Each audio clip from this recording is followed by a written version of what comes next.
తాకట్టులో ఉన్న బంగారాన్ని విడిపించి ఆ రోజున్న మార్కెట్ ధర కట్టి మిగిలిన డబ్బును మీకు అందిస్తుంది కొమ్మూరి గోల్డ్. ఆగస్టు నెల ప్రారంభం కాబోతుంది. ముఖ్యంగా ద్వాదశ రాశుల వారికి ఆగస్టు నెలలో ఎలా ఉండబోతుంది, అదేవిధంగా శని వక్రగతి కూడా జరగబోతుంది. కాబట్టి ఈ ఆగస్టు నెలలో ద్వాదశ రాశుల వారికి ఎలా ఉండబోతుందో మనం తెలుసుకుందాం. దీని గురించి తెలియజేయడానికి professor and doctor Mullapudi Satyanarayana Murthy గారు. గురువుగారు నమస్కారం. నమస్కారం అండి ముఖేష్ అంబానీ గారు. కుంభరాశి వారికి ఆగస్టు నెలలో ఎలా ఉండబోతుంది? కుంభరాశి వారికి ఏలినాటి శని జరుగుతుంది. అందువల్ల వసుదేవసుతం దేవం కంసచాణూరమర్ధనం దేవకీ పరమానందం కృష్ణం వందే జగద్గురుం. శ్రీ రాధాకృష్ణాభ్యాం నమః.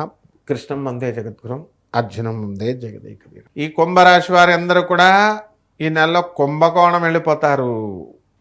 దేవాలయ దర్శనాలు దగ్గరగా నేను ఒక క్వశ్చన్ వేస్తున్నాను కుంభరాశి వాళ్ళందరికీ. ఇంచుమించు వీళ్ళు ఎన్నిసార్లు ఎన్ని దేవాలయాలు వెళ్ళారు ఒక్కసారి సర్వే చేసుకోమనండి. కొన్ని వేల సార్లు వెళ్ళిపోయి ఉంటారు వీళ్ళ దేవాలయాలు. ఏలినాటి శని జరుగుతోంది కానీ వీళ్ళకి ఏం కావట్లేదు, చెక్కు చదవట్లేదు. ఎందుకు? బ్రహ్మాండంగా తీర్థయాత్రలకు వెళ్ళారు. వీళ్ళ భక్తుల్ని, గురువుగారుల్ని అందరినీ కూడా, వీళ్ళ ఫ్రెండ్స్ని అందరినీ కూడా, చాలామంది బంధువుల్ని అందరినీ కూడా తీసుకెళ్లారు.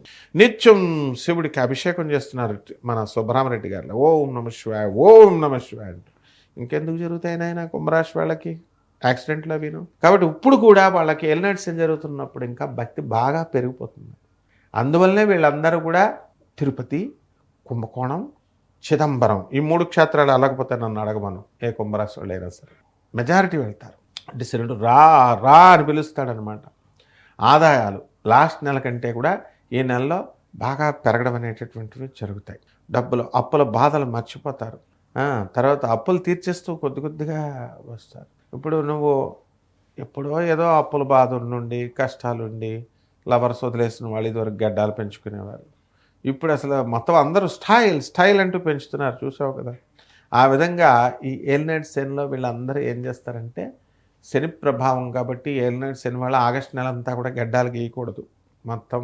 అందువలన ఒక దీక్షలాగా వీళ్ళు చాలా శ్రావణ మాసం చాలా పరమ పవిత్రమైనటువంటిది. ఈ ఆషాఢ మాసం నుంచి వెళ్ళిపోయి కాబట్టి ఈ నెలలో ఎవరైతే వీళ్ళు మంచి ఆధ్యాత్మిక సంపద పెంచుకుంటారో, సాధన చేస్తారో అటువంటి వాళ్ళందరికీ కూడా బ్రహ్మాండమైనటువంటి గ్రోత్ అనేటటువంటిది వీళ్ళకి రావడానికి అవకాశం ఉంటుంది. అండ్ వీళ్ళ యొక్క మంచి సలహాల వల్ల, మంచి మనసు వల్ల, కుంభరాశి వాళ్ళు వల్ల అవతల వాళ్ళు పేదవారికి కొంతమందికి ఉపయోగపడతారన్నమాట. అందువల్ల వీళ్ళందరూ కూడా ఇనప సంబంధమైనటువంటి వ్యాపారాలు స్టార్ట్ చేస్తారు.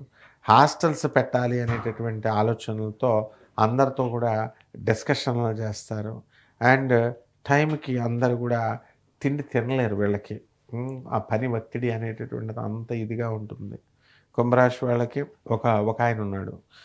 ఏలినాటి శని సమయంలో కూడా మా శని మేలు చేస్తాడని చెప్పే జ్యోతిష్కుడిని నేను కాదంటాడు. ఆయన పిచ్చోడు. ఏలినాటి శని సమయంలో ఇప్పుడు అందరూ కూడా హాని జరిగితే కుంభరాశి వాళ్ళు అందరూ సూసైడ్లు చేసుకోవాలి.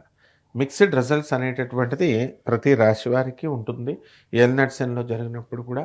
కాబట్టి ఏమండి మేము ఇప్పుడు మాకు ఏలినాటి శని జరుగుతుందండి, ఉన్న ఇల్లు అమ్మేసుకున్నామండి, మళ్ళీ మేము కొంటామో కొనలేమో అండి, మేము ముసలోళ్ళం అయిపోయామండి, అందరు ఇలా చెప్తున్నారండి, లాస్ట్కి మా ఆవిడ కూడా నువ్వు ముసలోడు అయిపోయావు, నువ్వేం సంపాదిస్తావని అంటున్నారండి అని బాధపడే వాళ్ళు చాలామంది ఉంటారు కుంభరాశి వాళ్ళు. అలా కాదు నాయన, వయసు అనేటటువంటి ముసలాళ్ళు అయిపోయినంత మాత్రాన మీకు పని ఇవ్వరు అని కాదు, మీకు బ్రహ్మాండమైనటువంటి పని ఇస్తారు, మళ్ళీ బ్రహ్మాండంగా మీరు సంపాదించడం అనేటటువంటి జరుగుతుంది. సూపర్గా కుంభరాశి వారు ఉంటారు నాయన, సూపర్గా ఉంటారు. గురువుగారు, ఈ రాశి వారికి ఏ పరిహారం చేసుకుంటే బాగా కలిసి వస్తుందంటారు? తప్పకుండా నాయన.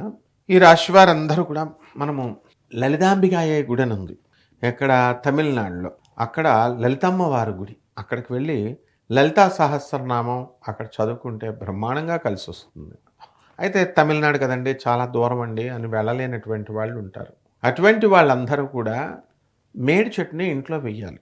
నేను చెప్పింది చేస్తేనే ఫలితాలు జరుగుతాయి. అందువలన మేడి చెట్టు అనేది చాలా క్యాజువల్గా తీసుకుంటున్నారు వీళ్ళు. నో, చెట్ల విషయంలో మనం స్పెషలిస్ట్. చెట్లు ఎంతోమంది నేను చెప్పిన తర్వాత, వేసిన తర్వాత చాలామంది ధనవంతులయ్యారు, కష్టాలు కోల్పోయారు. ఏముందండి, ఒక 10 రూపాయలు పెడితే చెట్టు వస్తుంది, ఇంట్లో పెంచుకోవడమే.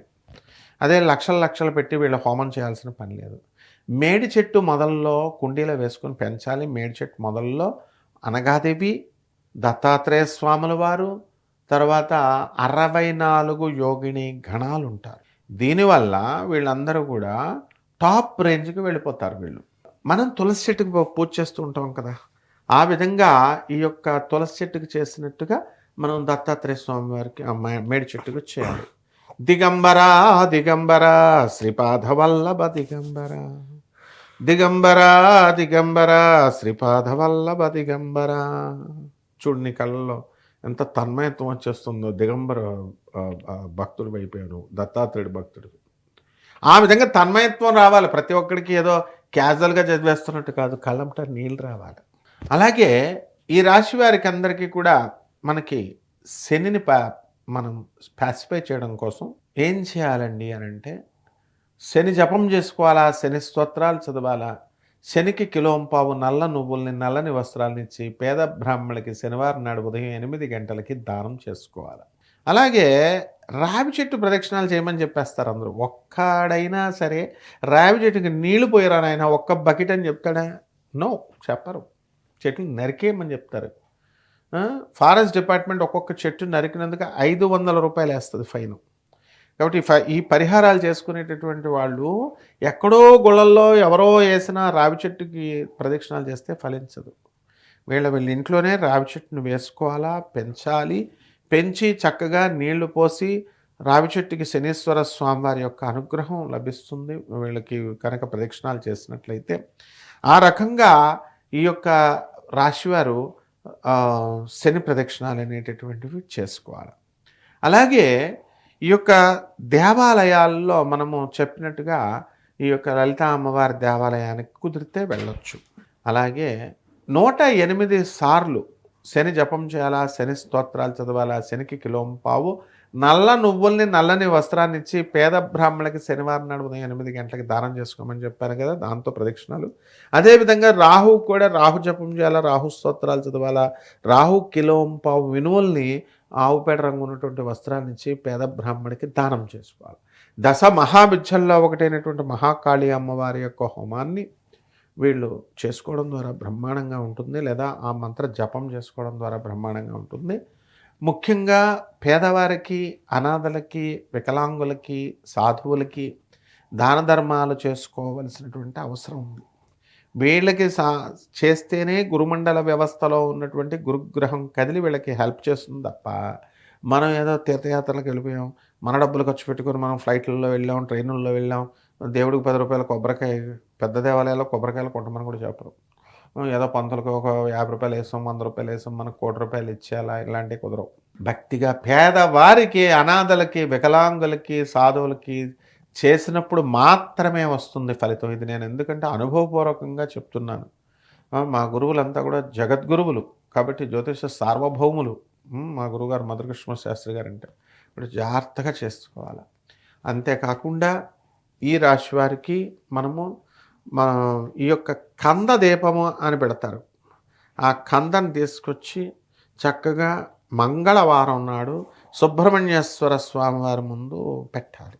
అలాగే బూడిద గుమ్మడికాయ ఉంటుంది. గురువారం నాడు కాలభైరవ దీపం అంటే కుష్మాండ దీపం, దాన్ని ఇలా నరికేసి నువ్వుల నూనె పోసి నల్లని ఒత్తు, అందరూ చెప్తున్నట్టుగానే మనం ఒత్తు ఏదైనా పర్లేదు, నల్లని ఒత్తు చెప్తున్నారు కదా, ఏదో ఒక ఒత్తు వేసి ఆ కాలభైరవుడికి మనం పూజ చేసుకుంటే సరిపోతుంది.